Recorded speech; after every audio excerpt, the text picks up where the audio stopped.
पूछने आया हूँ। द्वारपालों ने बंधुओं ससम्मान सुदामा जी को बिठाया। कहा महाराज द्वारिकाधीश प्रसाद पा रहे, हम फिर भी निवेदन कर देते हैं। भीतर जाके द्वारपालों ने जैसे ही बताया द्वार पर आपके सखा आए हैं, बचपन के मित्र हैं, नाम उन्होंने सुदामा बताया। सुदामा नाम सुनते ही भगवान खा रहे थे, खाते खाते रुक गए। बोले क्या नाम बताया? बोले सुदामा।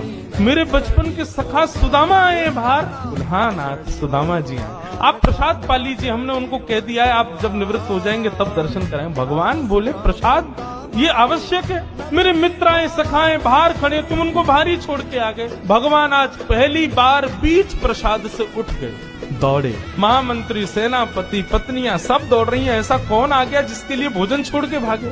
द्वार पर दीनहीन सी अवस्था है, सुदामा जी खड़े। भगवान ने जाकर के हृदय से लगाए। बार बार उनके मुख को देखते हैं, फिर हृदय से लगाते हैं, फिर देखते हैं, फिर हृदय से लगाते हैं। अपने गले में गलवैया डाल करके लेकर के चल रहे हैं। फिर चलते चलते पता नहीं क्या होता है, ठाकुर जी फिर रोकते हैं, फिर हृदय से लगा लेते हैं, फिर चलते हैं, फिर हृदय, बार बार हृदय से लगा रहे हैं और रोने लग रहे हैं ठाकुर जी। रुक्मणी आदि पटरानियों ने ऐसा दृश्य पहले द्वारिका में कभी नहीं देखा। सुदामा जी को ले जाकर के द्वारिका के सिंहासन पर बिठाया।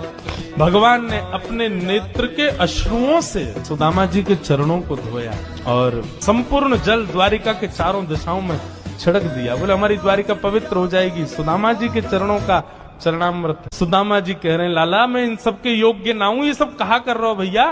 ठाकुर जी बोले आप किसके योग्य हो और कौन किसके योग्य? मुझसे बढ़िया कोई नहीं जानता, चुपचाप बैठे रहो, जो कर रहे हैं करने दो। जो लक्ष्मी सदा के लिए विहीन हो गई थी, उस वही लक्ष्मी आज सुदामा जी के चरण पहुंच रही है। भगवान की सुदामा जी की थोड़ी मैत्री चर्चा हुई। सुदामा जी से भगवान ने पूछा सुदामा जी ब्याह ब्याह हो गए आपके? बोले हाँ लाला है क्यों ब्याह? बोले ब्याह कर लिया, हमको नहीं बुलाया? बोले लाला कर्जा लेके ब्याह कियो और आप ब्याह में भी सबन को भोजन करावे के चक्कर में मैं और तेरी भाभी तो भूखे ही रहे। 4 दिन बाद पड़ोसी ने आके भोजन दियो तब जाके तो पेट भरो। अब वहां में तो को बुलाते तो लाला तो पवानो तो बहुत दूर की बात, अब तू आते तो तेरे संग घोड़ा आते, सैनिक आते, इनको ही नहीं पवा पाते।